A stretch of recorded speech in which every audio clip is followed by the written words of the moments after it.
Pak Jonan, salah satu masukan dari para operator swasta yang mengoperasikan kapal di tanah air adalah mereka mengeluhkan infrastruktur dalam hal ini pelabuhan. Bagaimana Kemenhub menanggapi hal ini, Pak?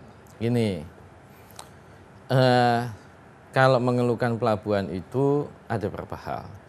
Satu mengenai kapasitas pelabuhan. Nah, kapasitas pelabuhan saya tidak tahu ya keluhannya detail apa, tapi kalau kapasitas pelabuhan begini. Ada 24 pelabuhan besar itu yang dioperasikan oleh Pelindo 1 sampai 4 ya. Nah, itu dioperasikan secara komersial, jadi investasinya oleh BUMN sendiri. Artinya murni pemerintah dalam hal ini, Pak ya? Investasinya? Investasinya murni BUMN. BUMN. Ya, dia bisa pinjam uang dan sebagainya. Contoh seperti Kali Baru, memang sudah mundur-mundur sih, ya sudah berapa bulan ini mundur dari rencana pengoperasian dan sebagainya. Makassar masih bangun, Belawan juga bangun, Kuala Tanjung juga, Surabaya sudah beroperasi kira-kira kurang lebih hampir setahun ya, Teluk Lamong dan sebagainya. Ini 24 mereka. Nah, yang lainnya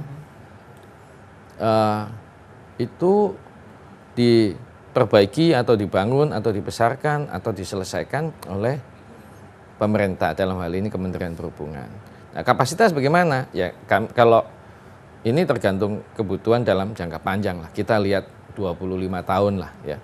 Kalau mau dibangun untuk 100 tahun juga bisa, tapi uangnya sangat besar sekali ya. Sehingga oke lah kita lihat 25 tahun. Misalnya aja Wasior pemerintah besarkan ya. Yang dulu biasanya kapal hanya 1.500 DWT, sekarang bisa 3.500 DWT kapal masuk Wasior. Tobelo itu dulu biasanya ya 3.000 DWT gitu ya untuk kontainer juga. Sekarang 10.000 DWT juga bisa. Dan dengan perbaikan itu apakah sudah ada respon, Pak, dari operator swasta? Oh, besar. Responnya besar dan sebagainya. Responnya besar. Ya. Operator kapal swasta itu sebenarnya sangat bagus ya, sangat independen dan mereka mau bayar kok ya. Jasa pelabuhan mereka mau bayar ya sepanjang itu tersedia dan sebagainya. Bahkan sekarang Kementerian Perhubungan untuk pelabuhan-pelabuhan yang dioperasikan Kementerian Perhubungan kita sediakan alat bongkar muat dan sebagainya supaya bongkar muatnya itu lebih cepat gitu. Nah, ini gini nih. Mungkin supaya menambah pengetahuan gitu. Berapa jumlah pelabuhan umum di Indonesia? Nah, pelabuhan umum itu ada 1.241. Banyak ya? Iya. 112 itu dioperasikan oleh Pelindo 1 sampai 4. Sedang 1.129 itu masih dioperasikan oleh Kementerian Perhubungan, ya. Nah, kenapa tidak dioperasikan oleh pihak BUMN atau swasta? Karena kita berusaha supaya tarifnya itu tidak terlalu komersial dulu. Artinya ada subsidi di situ, Pak, dari pemerintah? Bukan subsidi, tapi tarifnya rendah, ya, sehingga bisa mendorong konektivitas atau pertumbuhan ekonomi karena biaya transportasinya lebih terjangkau. Nah, Pak, kalau kita bicara soal konsep tol laut ini tidak akan berarti banyak jika tidak didukung oleh infrastruktur. Katakanlah angkutan jalan, Pak. Bagaimana distribusi barang atau hasil bumi masuk ke pelabuhan dan sebaliknya. Nah, bagaimana koordinasi Bapak dengan kementerian lain dan hal ini mungkin PU, Pak? Dengan Menteri PU kami sering diskusi ya seminggu sekali atau sebulan paling kurang ya 2 kali. Kami juga sudah memberitahu dan mengirim surat kepada Menteri PU ada 75 titik khususnya pelabuhan yang memerlukan akses jalan yang lebih baik. Dan itu sebagai masa pasti Indonesia Timur, Pak ya? Enggak, itu dari barat sampai dari timur. Barat timur. Ya. Kalau bandara rata-rata sih sudah oke ya. Rata-rata sudah oke. Mungkin ada 2-3 bandara, 4 bandara aja yang perlu akses lebih baik. Kurang dari 10 lah. Tapi sekitar 60 lebih itu pelabuhan ya, yang perlu akses lebih baik. Menteri PU juga sudah sepakat akan sebagian dikerjakan tahun ini, sebagian juga tahun depan. Ya. Pak, untuk pelabuhan sendiri akan dibangun berapa banyak pelabuhan, Pak, untuk tahun ini, Pak Jonan? Ini dari 1.241 itu mungkin kira-kira sekitar 300 itu harus diselesaikan pembangunannya karena belum selesai dari dulu atau dikembangkan. Nah, kami fokus kepada itu dulu. Tahun lalu kita selesaikan 35 pelabuhan laut. Tahun ini kalau tidak salah kira-kira targetnya ya 50-60 pelabuhan. Ya, kita selesaikan dan kita kembangkan sesuai kebutuhan sampai kira-kira 25 tahun lagi. Tahun depan ya mudah-mudahan 70 pelabuhan. Ya, kita kembangkan lagi dan sebagainya. Jadi nggak usah nambah lokasi. Ya. Atau yang ada saja diperbaiki. Iya, dan dikembangkan. Ya, contoh begini, Priok juga dikembangkan, ya, Tanjung Perak juga. Kenapa? Kalau dari 1.241 pelabuhan umum, kalau dihitung dengan garis pantai yang kita miliki, itu artinya kira-kira 80 atau sampai dengan 100 km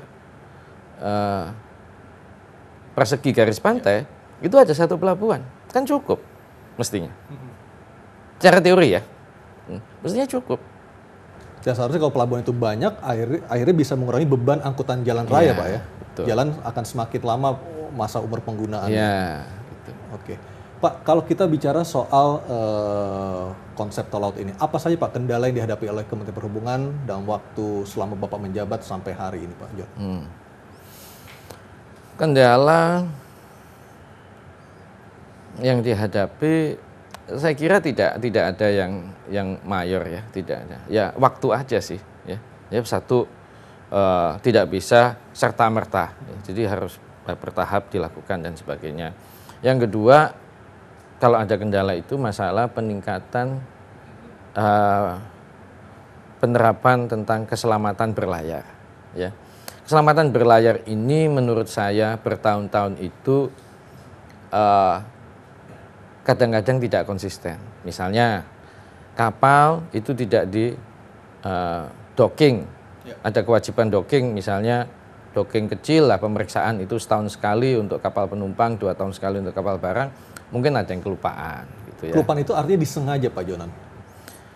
Ya, kalau kapal itu kan tidak ada yang besarnya seperti sepeda mini ya, iya kan. Ya, kapal itu saya kira kan ratusan DWT minimal. Ini ngomong kapal niaga atau kapal, ya kapal niaga atau kapal penumpang. Nah, kalau itu lupa, masa bisa lupa? Ya kalau lupa ya berarti manajemennya sangat tidak sehat. Manajemen atau justru dari pihak Bapak katakanlah misalnya harusnya sudah ada dirjen atau direktorat yang mengawasi masalah sertifikasi atau masalah docking tersebut, Pak Jonan? Bagus. Begini, setiap docking dan sebagainya memang harus dilaporkan. Jadi satu operator sendiri itu mungkin kelupaan atau yang saya katakan sengaja. Nah, di Direktorat Perkapalan kami biasanya di Syah Bandar itu juga harus meriksa. Mestinya ini harus ada dibangun sistem dokumentasi data kapal online. Nah, sekarang sedang dibikin. Ya, sekarang pendaftaran kapal itu sedang dibikin online. Kalau nggak salah sudah jalan pelan-pelan sekarang ya sistem kapalnya. Kalau pelaut sudah.